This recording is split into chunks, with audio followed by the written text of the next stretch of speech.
Welcome everyone to the funding year 24-25 public solicitation meeting for the research program. We're just going to give folks another few minutes or so, or another minute or so to join, and then we'll start.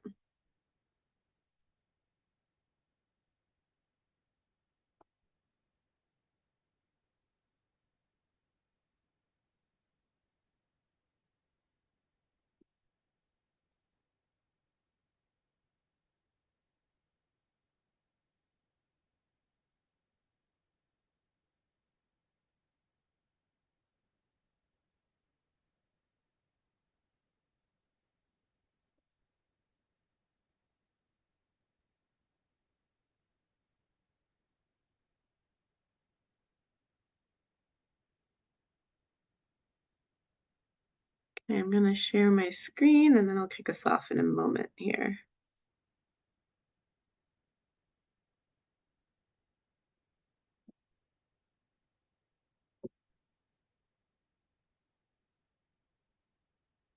Can someone confirm that you can see my slides, please? Thank you, Arash.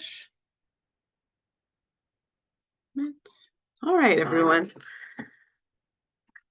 There's probably going to be more folks joining as we go, but I'm going to once again welcome you to the first public solicitation meeting for funding year 24-25. We will likely have one more solicitation meeting in about a month or so, maybe. Just keep an eye out for that email from our research activities listserv announcing the next solicitation. And first, I'm going to turn it over to our division chief, Elizabeth Sheely, so that she can give some introductory remarks. Elizabeth, I'll turn it over to you now.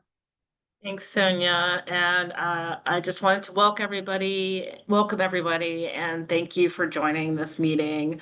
We've identified our priority research projects for fiscal year 24-25.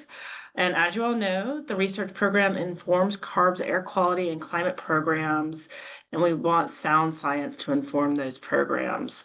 The projects we intend to fund this year were chosen through a publicly informed process and approved by the Executive Office earlier this year.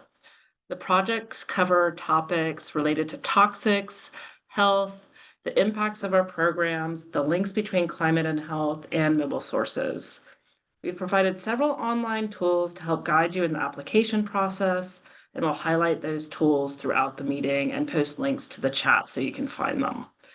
Finally, we've made changes to our program to focus on equity in how we set our research priorities and what types of projects we fund as well.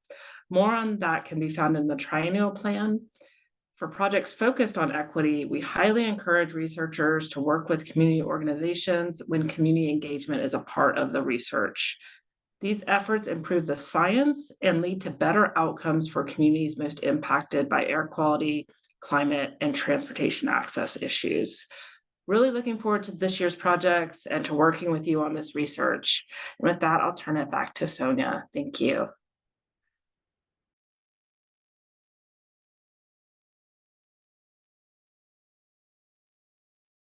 Thank you, Elizabeth. All right, so I have some slides up and this meeting is being recorded. A version of these slides is available online on our solicitation landing page, and we will upload this recording as well. So let's start off. We're going to start off first just by giving a general overview of CARB's research program, and then I'll get into some of the general solicitation requirements that apply to every project, and including some of the important dates, some of the contracting requirements. And then at the end, we will give the contract managers an opportunity to describe the 4 individual projects in more detail. And then you'll have an opportunity to ask questions about the projects. All right, so let's kick us off. So we'll start just talking generally about CARB's research project priorities. Our research is geared towards providing needed information for CARB's programs, both our incentive programs, our regulatory programs, and all of the different activities that CARB engages in to fulfill our mission. Our CARB research priorities are informed by our strategic research plans internal and external input. So every year we develop a public process to collect priorities and also emerging topics so that we can stay at the forefront of emerging climate and air quality issues. We have an annual budget of anywhere between $4 and $6 million. And with those funds, we fund extramural research contracts. We also fund white papers and community-driven research roadmaps. We sometimes engage in collaborative research efforts where we're co-fund with another institution or agency. And we also do our own in-house research as well. A lot of the folks that join us for these projects include researchers, community experts, community-based organizations, other external collaborators, and CARB staff as well. And so the results of these research projects then inform our future research priorities, as well as, of course, providing needed information for CARB's programs. So every couple of years, we write a strategic research plan. These are really important. They're developed through a public process, and they lay out all of our priorities for the years covered by that plan. And we divide it up by the different research categories that we engage in. We provide a lot of background information in these plans about how we do our engagement and outreach, what our planning process looks like, the history of our program, how our program impacts CARB at large. And we also provide a lot of details about all the past, current, and future research priorities. It's strategic in that it really helps us hone in on what the policy drivers are for our research program. It helps us select projects each year, and it provides guidance to the public on what our priorities are and what kind of research we want to do in the next few years. And really importantly, in the last plan, in the Triennial Strategic Research Plan, which covered fiscal years 2021 through 2024, we have a chapter on racial equity and environmental justice in our research program. So it also helps us in our planning for the years that's covered by that plan. So very importantly, we are closing the current plan that we have active, the Triennial Strategic Research Plan, and we're beginning to write the 5-year plan that will cover years 2025 through 2030. And so I'll talk a little bit about the engagement opportunities there are around the development of this plan. So on April 16th, we had our yearly comment concept survey close on that date, and it included an option to give us 5-year priorities. And so that's closed, and we're currently reviewing all of those priorities internally. There are opportunities throughout this summer to have individual topical meetings. So where we would like to gather anyone who's interested in specific topics, like, for example, wildfires or sustainable transportation. So reach out to our email if you're interested in being a part of any of these topical conversations. We haven't really planned them out yet, and we might make a call out for more of those, or we might ask certain researchers who are interested to join us for certain meetings. But yeah, we definitely want to engage with all of our external partners on developing this plan. In the fall, we'll hold a public meeting where we will present proposed research initiatives and get public input on those. And in the winter, the turn of this calendar year, we will have a full draft plan available to the public for a 30-day comment period. During that time, you can submit comments through the public docket. And then we're hoping and expecting that in early 2025, we'll be presenting a final plan to the board. And then once the board approves, we will put out a finalized plan. All right, so this year we are funding in this first round of solicitations for funding year 24-25, 4 projects. One is titled Impacts of Toxic Air Contaminants from Residential Appliances with a maximum award amount of $900,000. We also have a project on estimating the community level health benefits from air pollution control programs with a maximum award amount of $800,000. Finally, or next, we have a project titled Collaborating with Communities to Find Ways to Cope with Heat and Reduce Health Impacts at $600,000. And finally, we have one on determining energy use patterns and battery charging infrastructure for zero emission heavy duty vehicles and off-road equipment for $750,000. We have a few more projects in the pipeline that will come out at a later date. All right, so some really important dates around the solicitation for these 4 projects. So we would really like to receive, and this is optional, but it would be a big courtesy to us for you to let us know if you're interested in applying for any of these projects. It can be as simple as a 1 or 2 line email to our research email saying, my name is such, I'm with this department, I would like to submit a pre-proposal for this project. That is really nice for us because if we don't have any interest in a certain project, then we need to either start planning for an RFP process, which opens it up to a much wider audience to apply for that project, or we need to do significant outreach to get people to apply. So it's really helpful when people send us these letters of interest. By Friday, June 7th, pre-proposals are due. They need to be emailed again to our general research email. By July 1st, we will let any pre-proposal submitters know the status of their application. On Monday, July 15th, full proposals from the folks that we select would be due. And then these projects would kick off at the earliest, starting at the end of this year, but more likely next year. All right, so if you are going to submit a pre-proposal, we do have very specific requirements. We have a template provided on our solicitation landing page. I'll pull up that solicitation landing page in a moment to show that to you. The pre-proposal, for the pre-proposal part where you give us the proposal of how you'll technically fulfill the requirements, should not exceed 5 pages. It should include the approach for conducting your research. On our solicitation landing page, each project has its own scope of work and scoring criteria available for you. So I definitely highly recommend that you look at that scoring criteria very carefully. And also, please do not copy the scope of work solicitation text that we're providing. Please tell us how you would address the needs that we express in that scope of work document. We ask for a CV or statement of qualifications for the entire project team. These parts, these next bullets, don't count towards your 5 pages. So, you don't have to worry about the page requirements for these. You can just add as much space as you need. It's nice to also get a description of your relevant experience. And then we'd like to see a very preliminary budget. And also, again, really important to check the scoring criteria and the scope of work because we might have additional requirements. So for example, if we're asking for a letter of support from a community group that you should be working with, those kinds of details will be in there. So please read the scope of work and the scoring criteria very carefully.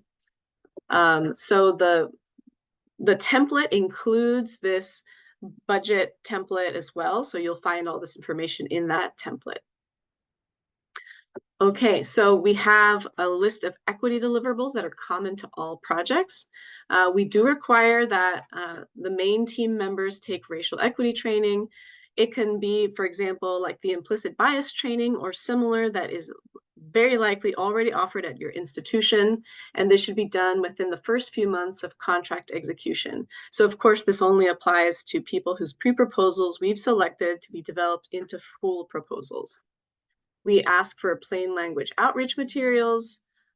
We ask for quarterly updates so that they can be posted to our website. We ask for equity implications and plain language summary in the final report. And please note, again, each project is a little bit different, but if an equity analysis is required, then an equity expert should be part of your team. So again, read the requirements carefully and use that information to assemble the best possible team for this project. We also ask that any peer-reviewed articles be publicly available, so you should budget for that. And then at the end of every project, we require a final seminar geared towards a wider audience. Okay. So a little bit about contracting. So we provide funds for contracts and not grants. That means that there's very specific requirements for our projects.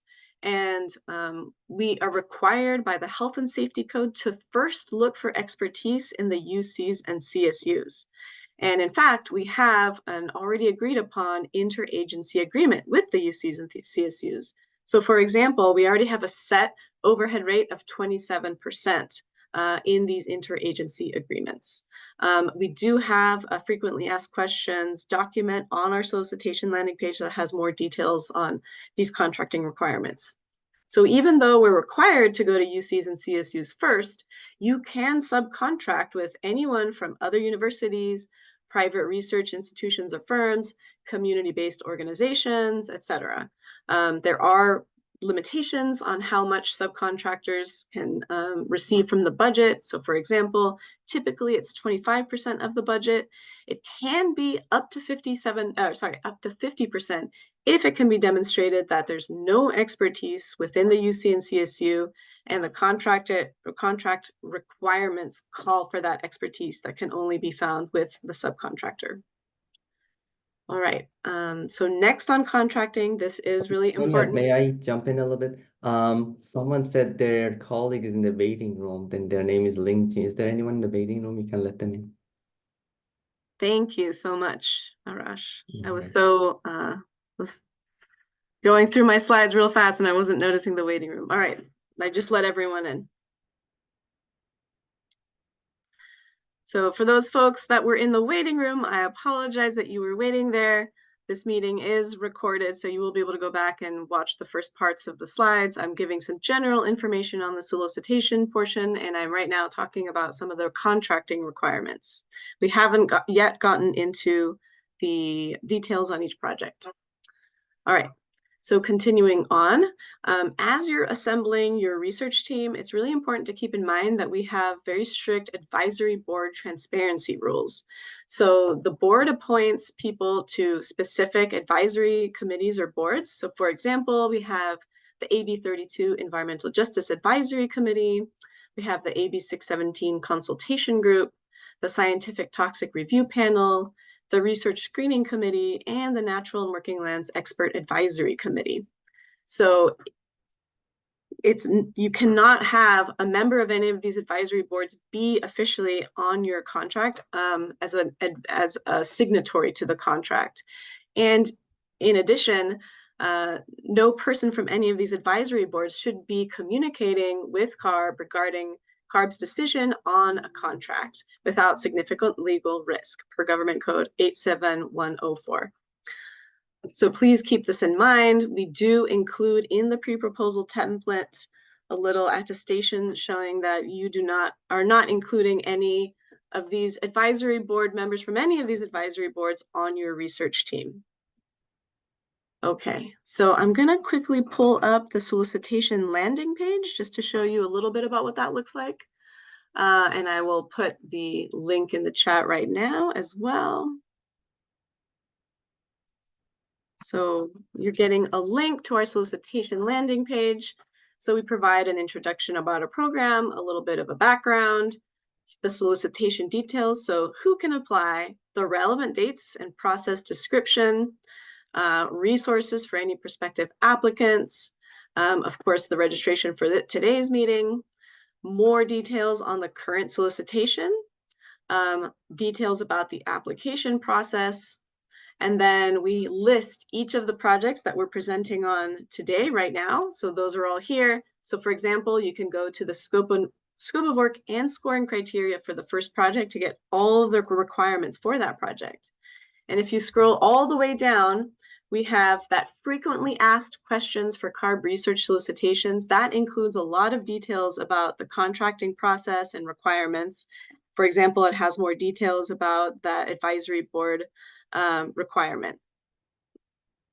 We also have the pre-proposal template that I mentioned, so you should definitely be using that to apply for one of these projects, and then today's slides as well. All right, so just really quick, for example, if you're interested in the first project, you can click this link for the scope of work and scoring criteria, and you will see a detailed description of this project, including the objective, the background, what we are looking for in terms of each of the tasks. And I'm sorry, I'm scrolling kind of quickly. Really importantly, all the deliverables that we expect, a little bit about the timeline, and then we have the scoring criteria. So this tells you, it gives you a sense of how we are scoring these projects or these pre-proposals, what we find important and how they relate to one another. So it's really important that you read these in detail. Okay, And also for your information, if you want to know more about our strategic research plans, we have a landing page for that. I'm just copying that and putting that in the chat as well. All right, so back to our slides. Are there any questions about the contracting portion or just the general solicitation requirements? So this is not specific to the individual projects, but just the overall pre-proposal application process.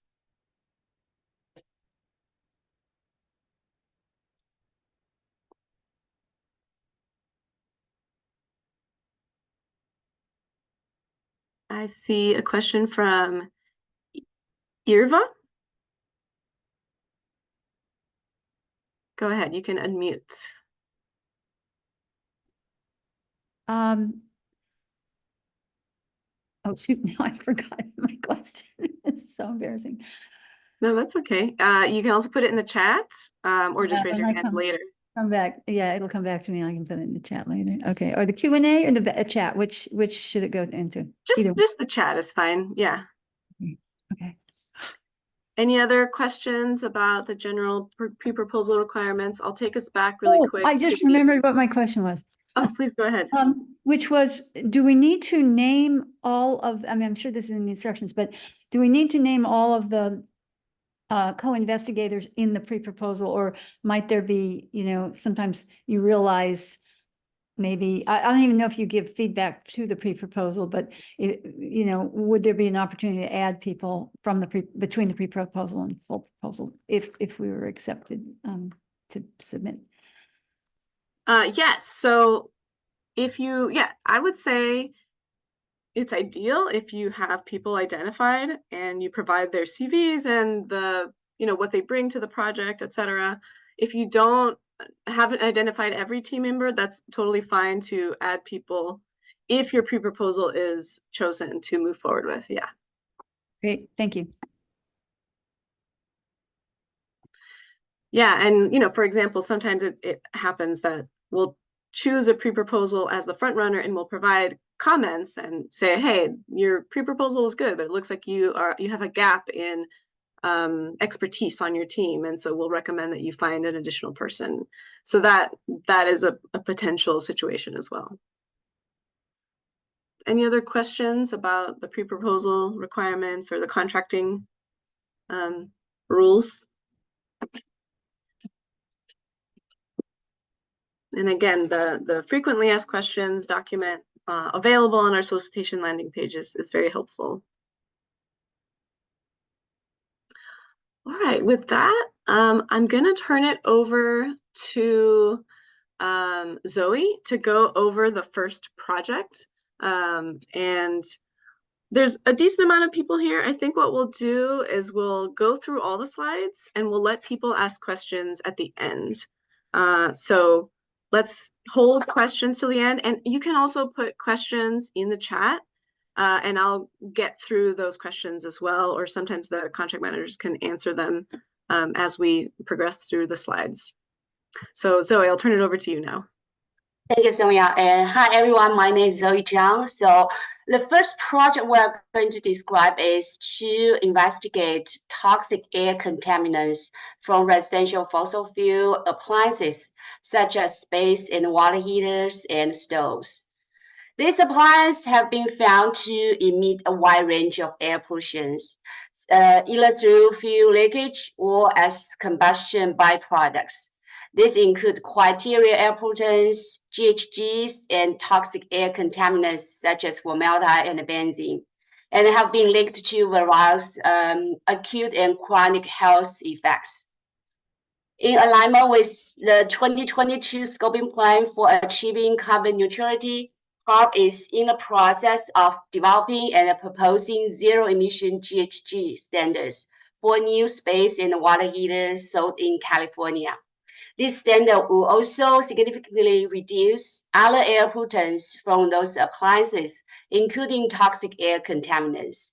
Therefore, CARB is funding this project to evaluate the emission of toxic air contaminants from these appliances and assess the impacts on indoor air, outdoor air, and public health.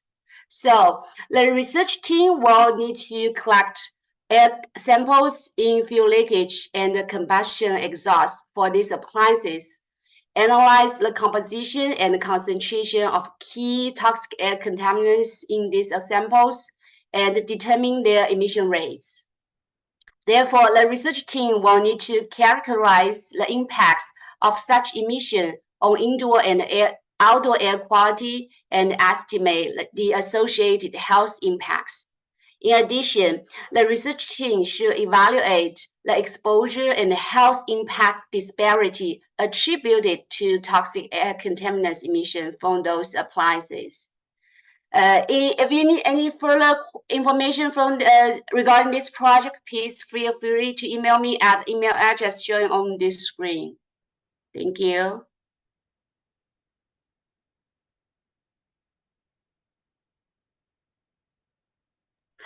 Thank you, Zoe. Yeah, and so I saw a question in the Q&A asking if these slides are available. They are already available online, and we will put the recording as well online. But also remember, you can email questions to the contract managers on the contact information we're providing on each slide. We will be compiling those, and if certain questions come up pretty frequently, we will put them online as well to make it as fair as possible to other folks who can't make it to this meeting, or just have additional questions that couldn't be answered today. All right, so with that, I'm going to move on to the next slide. And again, we will have a Q&A at the end to give people a chance to ask questions about each of these projects. So the next the next project will be presented by Barbara Weller.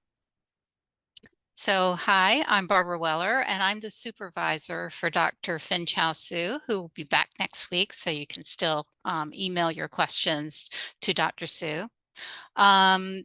This project is involved with collaborating with communities to find ways to cope with heat and reduce health impacts. And the impacts of climate change, including increasing heat in California, is certainly a concern that many of California's government agencies are working on. And there have been a number of documents, such as the scoping plan and extreme heat action plans, that also talk about the need for additional research on the impacts of heat mitigation in our communities. So CARB worked with our sister agencies, CDPH and OEHA, to develop a project that will look at local health benefits of extreme heat adaptation strategies associated with state climate programs. The project will evaluate the health benefits of heat adaptation strategies and programs, such as increased greening and cool roofs. Tasks will include the development of case studies for communities that are climate and heat vulnerable, and that will be representative of vulnerable communities in California. If multiple communities are selected for the study, they should be from different regions of California to be relevant to different climate zones. Health effects will be estimated using quantitative and qualitative methods to evaluate both the direct impacts, such as reductions in illness from heat, and also indirect effects, including the other benefits of increased heat adaptation strategies.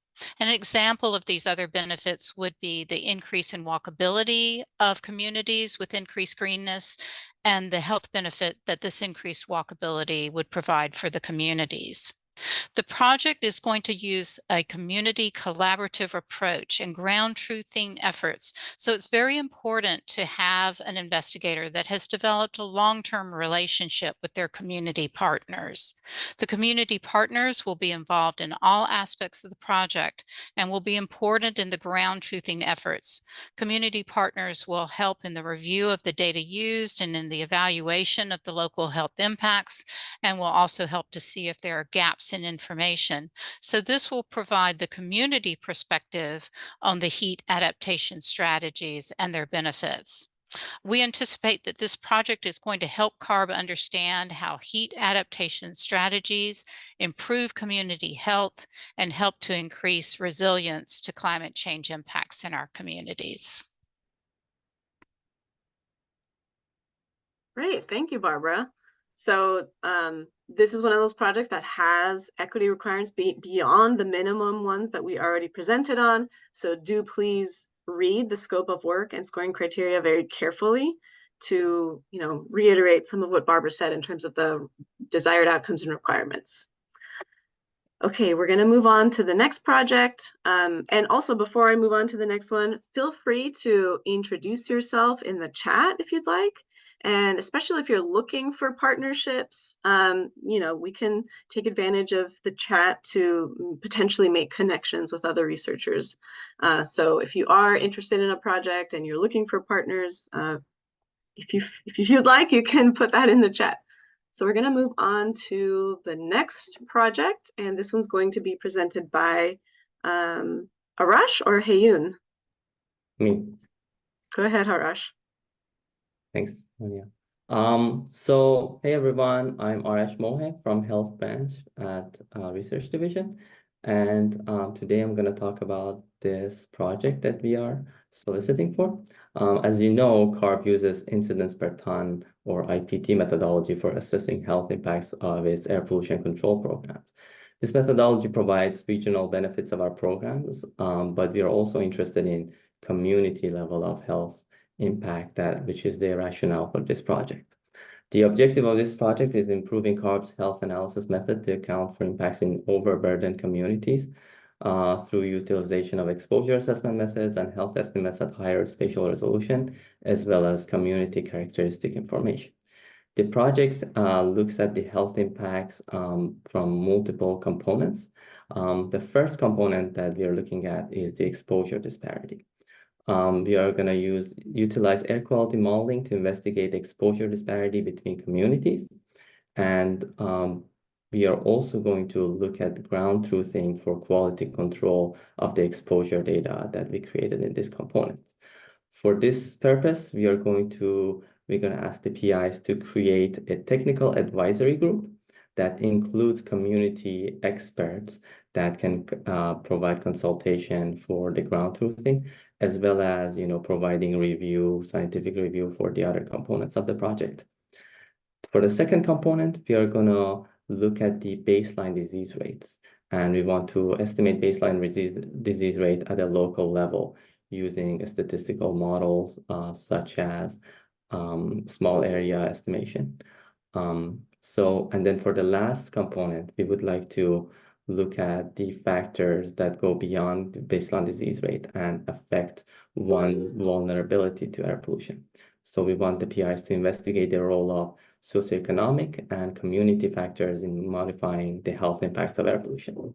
And in the end, we are asking our PIs to provide us with adjustment factors that we can incorporate in combination with our regional health impact assessment to provide us with community level of increased risks or benefits in those communities. And if you have any questions for this contract, you can email me. And that's it.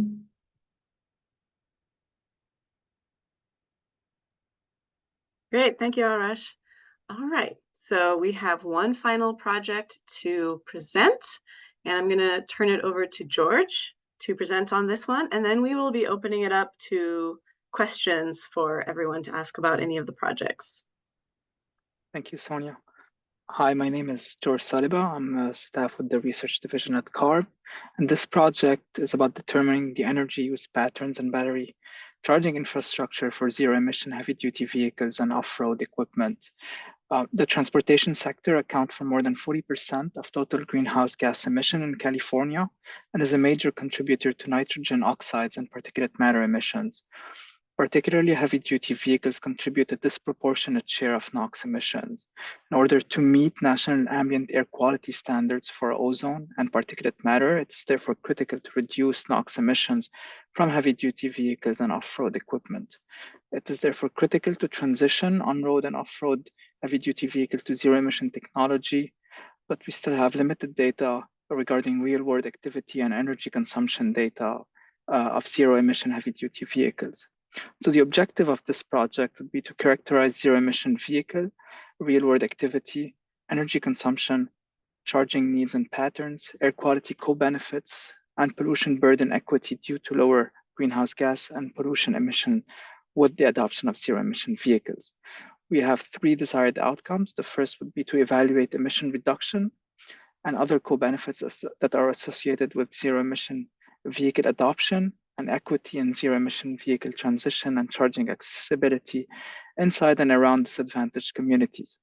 The second would be to characterize operational characteristics, location, and charging patterns for different available zero emission vehicle technologies. And we are looking at battery electric, fuel cell, and then plug-in hybrid electric vehicles compared to their conventional technology counterparts. And finally, to develop a numerical model to simulate energy and charging requirements for zero emission vehicles as more advanced and energy efficient technologies emerge in the market. And we have that final outcome because we don't want to end up always going to the field and instrumenting the vehicles. If we have a model where we can tweak the characteristic as new technology emerge, we'll have a good sense of how their energy and activity demand would change. And please feel free to contact me if you have any questions. Thank you. Great, thank you, George. All right, so next we're going to open it up for questions about the projects. And you can also ask questions about the pre-proposal application process in general if there's a few remaining questions. So please use the raised hand feature and let me know your name, your affiliation, and which project you want to ask a question on.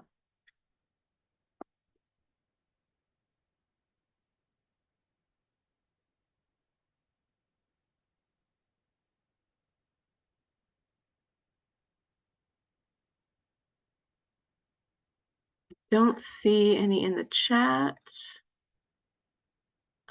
Okay, I do have a few questions that were emailed to me earlier. Just gonna stop sharing for a second to pull those up. Okay, and these are all for George, for your project. I'm going to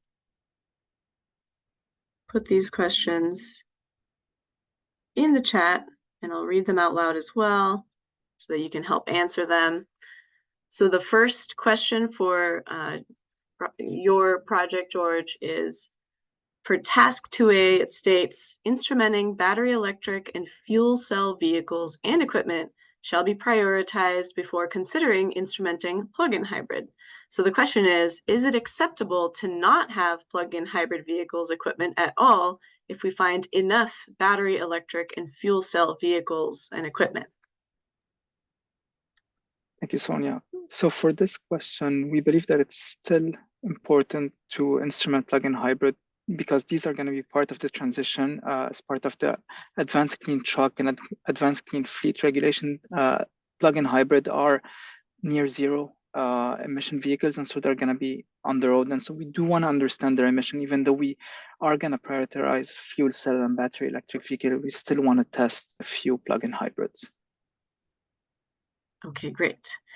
The second question related to this project is about task 2B requirements, which say, quote, data logging equipment to record 10 hertz parameters. Is the reason, and the question is the reason for logging 10 hertz data to capture precise brake activity? Note that there will be some trade-off in terms of the number of VCU, ECU parameters that can be logged at that high frequency. Yes, that's correct. We're requesting a higher frequency because we found that braking activity, we found differences in braking activity if we look at the data at 10 hertz or we look at it at 1 hertz, and we do believe that that's more accurate at 10 hertz. We could be okay with having up to 10 hertz if it's possible to record. Whenever it's possible to record 10 hertz, we would encourage that. But I don't think that's gonna be a deal breaker if we're not able to collect all data at 10 hertz. Okay. And then the last question in the chat from that group of questions was, task 2B also calls for, quote, acquire and install real-time vehicle weight sensors on all zero-emission heavy-duty trucks operating on road. And the question is, a good quality weight sensor costs about $5,000. Acquiring 30 units would cost $150,000 already. would CARB consider installing weight sensor on a subset of the 120 zero-emission heavy-duty trucks operating on road? Yes, that would be acceptable. We do want to get information regarding the weight because that would be a determining factor in energy consumption for these electric vehicles, but a subset of these 120 would be acceptable. Okay, Thank you, great. Sonia. Yeah, thank you, George. I see a question in the Q&A, so I'll read that out loud, and it's related to the HEAT project. Okay, yes, that one.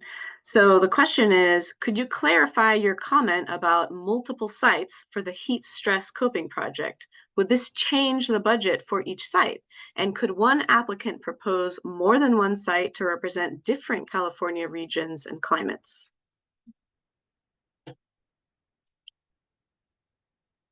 Sorry, it's not muted. So yes, we want to include case studies in this study. And so if you include one case study, we want to make sure that it's going to be applicable to more than just that one community. So we actually would prefer multiple case studies. They have to be within the budget, obviously. So, you know, that's going to have to be something that you'll have to consider as you go through and develop your budget for the study. We wouldn't be able to expand the budget to increase the number of communities, but we would prefer, if it is possible, to have more than one case study in this study, that they would be in different regions, so that you would be able to look at different regions of California. For example, looking at the coastal versus inland, there's very much of a difference in the way people cope with heat and the way people have had to deal with heat because of the fact that the coastal communities really haven't had to deal with heat and often don't even have air conditioning, and inland communities tend to have a higher percentage of air conditioning within the communities. So we would want to try to get communities that would be applicable to different regions. But I think the most important thing about the communities selected is to make sure that they're applicable to more than just that one community. Obviously, you know, we want to be able to get some information that's going to be able to look at similar types of communities with some similar vulnerabilities. Great, thank you so much, Barbara. And there is a follow-up question. So for the HEAT project, do we need to implement interventions for greening and/or cool roof and examine before versus after scenarios? That would be the ideal. But what we're hoping is to be able to piggyback on communities that are already involved in looking at adaptation scenarios so that we could be able to follow those through time. I think that's why it's so important to have community partners and university partners that are working with each other. There are so many programs out there that are looking at, you know, greening and cool roofs. And there have been a lot of programs that the Air Resources Board has funded to increase greening in communities. So if we can piggyback on some of the ongoing work that has been ongoing in those communities so that we would be able to look at an effect before and after would be ideal.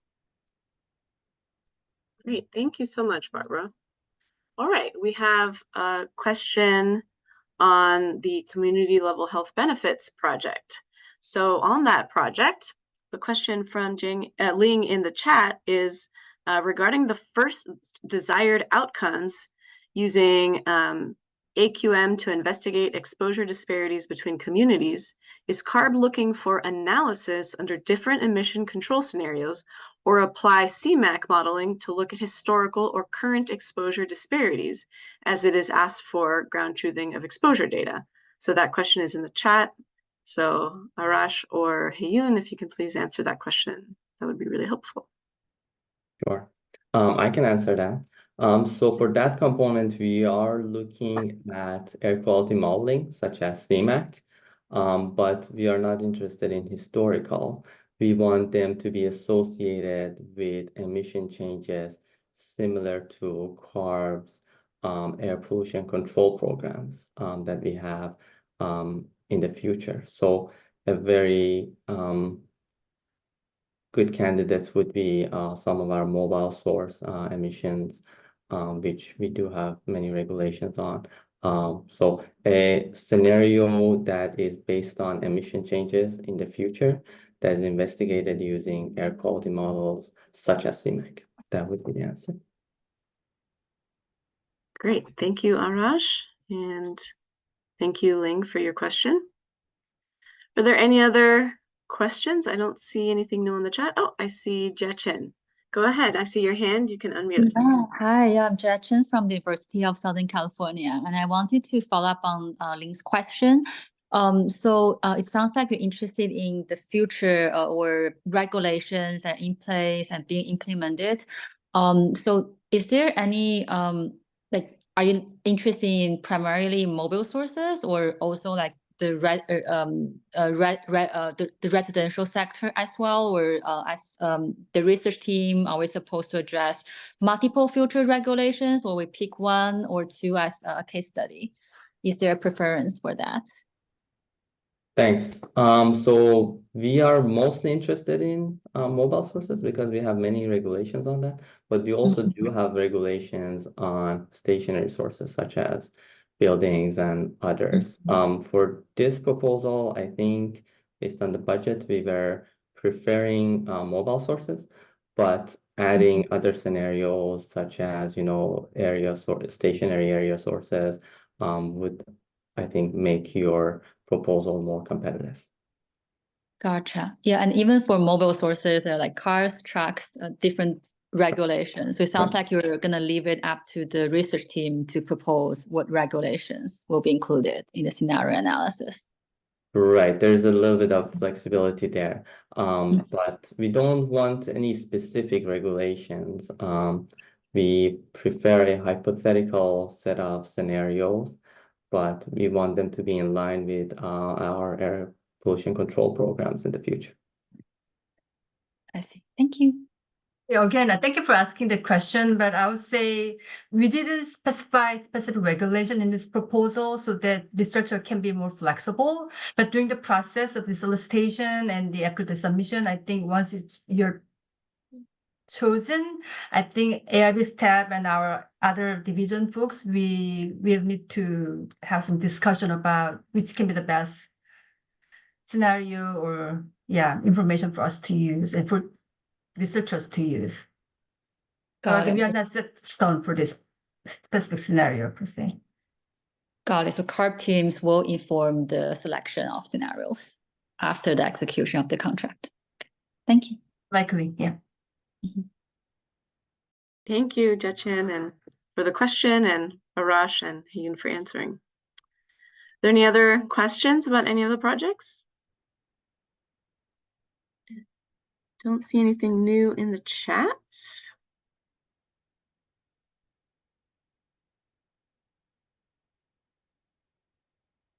Did you have a follow-up question, Jia-Chen, or is your hand left over from before? Oh, it was left over from before. Okay. But I might actually ask a question about the HEAT project as well. Oh, yeah. So is it the same case that after the execution of the contract, CARB might work with the research team regarding like community selection as well? Or it's like the research team will propose something and that's a done deal for like the selected communities? Well, we're hoping that the research team has developed a relationship with community partners, and so that's probably going to determine the communities selected to a certain degree. And also, since we're hoping to be able to get communities that have undergone or are undergoing, mitigation strategies, so that again is going to help to determine the communities that are selected. But the most important thing is that ongoing relationship between the community partners and the investigators. So we tend to think that is going to sort of pre-select communities to a certain degree. you know, the most important thing I think about the community selected is to make sure that that relationship is ongoing, and that you know, the communities would be able to be representative of other communities, and that they would be able to have a mitigation strategy that is taking place. So I think it's going to pre-select communities to a certain degree. Thanks, that makes sense. And we have a follow-up question for you, Barbara, from Xiaodan. For estimating the community level health benefits from air pollution control programs, is reduced form air quality model also acceptable, such as INMAP? That's in the chat. We haven't really specified exactly how, you know, all of the different methodologies to be used, and we want to give the investigators a little bit of leeway. But obviously, you know, one of the things that we're looking for is the health impact. So not just the impact of a change in air pollution or a change in exposure. So we want to make sure that comes through. But you know, we do want to give people leeway with the types of models and methodologies that they use to do those assessments. So I think the most important thing is just to think about, you know, how to be able to look at the health benefits, which is this is a health study, so the health benefits are first and foremost to try to see the health benefits of the mitigation strategies. So yeah, actually, I think the question is for our contract. Is it correct? Oh gosh.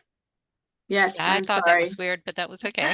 I'm so sorry. Yes, no it was. problem. I Okay. saw health and I read my brain turned it into heat. Okay. Yeah, my bad. Thank you. No problem. So answering to the question, ideally, we prefer more advanced chemical transport models such as CMAC, but we don't want to at the same time discourage from researchers using reduced form model at the same time. But yeah, we'd like to be flexible. It's up to you, but I would say to be able to competitive, we have a little bit of more preference, CMAC over simplified model.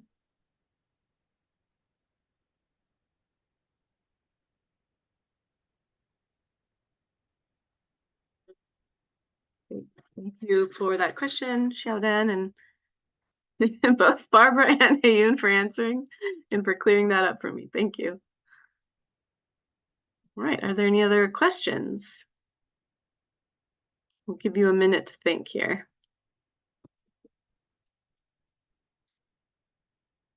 So just as a reminder, the projects listed here, we do require the principal investigator to be a UC or a CSU researcher, which does not preclude other people from other universities to be on the research team. Or again, as I said earlier, I'll go back to that slide. Yeah, subcontractors can include folks from other universities, private research institutions, or community-based organizations. So do refer to our frequently asked questions for a little bit more detail on that. And of course, if, for example, we don't get any pre-proposals for these projects from UC, CSU researchers, they will go out for RFP, in which case other people can definitely apply as principal investigators.